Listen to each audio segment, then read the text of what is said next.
A capacitor can be charged by a DC voltage as well as by an AC voltage. Remember, an AC voltage has a constantly changing amplitude and a periodic reversal of polarity. The AC voltage source has a sine waveform. The charging voltage starts at 0 amplitude, point A, and increases in a positive direction toward point B. As the charging voltage increases, it causes a maximum flow of charging current, as indicated by the arrows on the circuit diagram. This current flow starts to build up a voltage across the capacitor, indicated by the letter E next to the capacitor. As the charging voltage increases in amplitude, more charge is added to the capacitor, decreasing the amount of charging current. The decrease in current is caused by the increased opposing action formed by the voltage being stored in the capacitor. When the charging voltage reaches its peak value, point B, there is zero charging current and maximum voltage built up in the capacitor. After the first quarter cycle, 90 degrees, the charging voltage begins to decrease in amplitude. The voltage built up across the capacitor plates is greater than the charging voltage, causing the capacitor to start discharging. This discharge current flow will be in the opposite direction, from the negative terminal of the capacitor to the positive terminal. When the charging voltage reaches its zero value, point C, there is no opposition to the discharge of the capacitor. The discharge current is at its maximum. At this point, the capacitor becomes fully discharged. As the AC charging voltage changes polarity and starts its voltage increase in the opposite direction toward point D, the capacitor charging current is at its maximum. The capacitor is being charged in the opposite polarity, and the charging current will be progressively reduced as the capacitor charges. At point D, the capacitor is fully charged with the charging current at zero. As the charging voltage becomes less, going from point D to E, the capacitor becomes fully discharged in the opposite direction as it reaches point E. These are the waveforms of the capacitor current flow I and the charging voltage E. Note that the flow of the capacitor charging current was at its maximum when the charging voltage was at its minimum, and that the discharge current was increasing in the opposite direction when the charging voltage was reducing from maximum value. In an AC capacitive circuit, the current leads the applied voltage by 90 degrees. Since AC continuously varies in value and polarity, a capacitor is continuously charging and discharging, resulting in a continuous current flow. The opposition to this alternating current flow by a capacitor is called capacitive reactance. The symbol for capacitive reactance is X sub C. The unit of measurement is the ohm. For a given value of capacitance, the amount of current flow in an AC circuit depends on the frequency of the AC voltage. Since the charging and discharging currents are the greatest at the beginning of the charge and discharge of the capacitor, a fast reversal of polarity lessens the opposition to the current flow. When frequency increases, capacitive reactance decreases. To demonstrate the effect that the value of capacitance has on the current flow in an AC circuit, two circuits will be compared. In the first circuit, a 10 microfarad capacitor, C1, is connected in series with a 30-watt lamp. The second circuit consists of a 5 microfarad capacitor, C2, connected in series with another 30-watt lamp. Both circuits will be connected across a 120-volt 60 Hz AC source. With the circuit switch closed, both lamps are lit. The circuit with the 5 microfarad capacitor glows dimly, while the 10 microfarad circuit causes its lamp to glow brighter. The current flowing into the larger capacitor, 10 microfarad, must be greater than the current flowing into the 5 microfarad capacitor. The capacitive reactance of 10 microfarads must be less than that of 5 microfarads.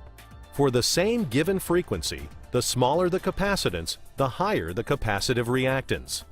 It would seem from this circuit that there's a complete closed path in which the current is flowing. Remember, the plates of the capacitor are separated by a dielectric, which is an insulator. No current flows through the dielectric, but since the current flows back and forth from plate to plate, the current in a capacitive circuit flows through the load the same as it would in a complete closed circuit. It's often said that current flows through a capacitor. This isn't so. It only appears that way. Since the current flow increases with an increase in either the frequency or capacitance, it must also be true that the capacitive reactance decreases when the frequency or capacitance increases. This can be expressed in the formula to obtain capacitive reactance. X sub C equals 1 over 2 pi Fc, where X sub C is the capacitive reactance, F is the frequency in hertz, C is the capacitance in farads, and 2 pi equals the constant 6.28. Using the equation for capacitive reactance, let's solve several typical examples. In this circuit, a 1 microfarad capacitor is connected to a 60 Hz voltage source. Substituting values and solving the equation, the capacitive reactance equals 2,653 ohms. Doubling the frequency of the voltage source to 120 Hz and keeping the capacitor at 1 microfarad, the capacitive reactance is reduced to half, 1,326 ohms. Going back to a frequency of 60 Hz and doubling the capacitance to 2 microfarads, the capacitive reactance once again equals 1,326 ohms. To determine what happens when a capacitor and resistor are connected in series across an AC source, let's review the components individually. In a pure resistive circuit, the current and voltage are in phase. In a pure capacitive circuit, the current leads the voltage by 90 degrees. With both resistance and capacitance in a circuit, the amount of degrees the current leads the voltage, which is known as the phase angle, depends on the ratio between the resistance, R, and the capacitive reactance, X sub C.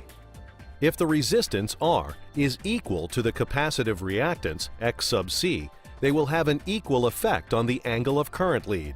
This phase angle will be 45 degrees.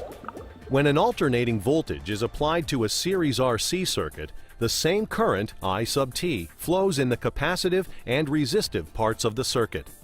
Remember, current is always the same throughout a series circuit, so the current through any component is in phase with the current through all components in the circuit. For this reason, current is always used as the reference in an analysis of an AC series circuit.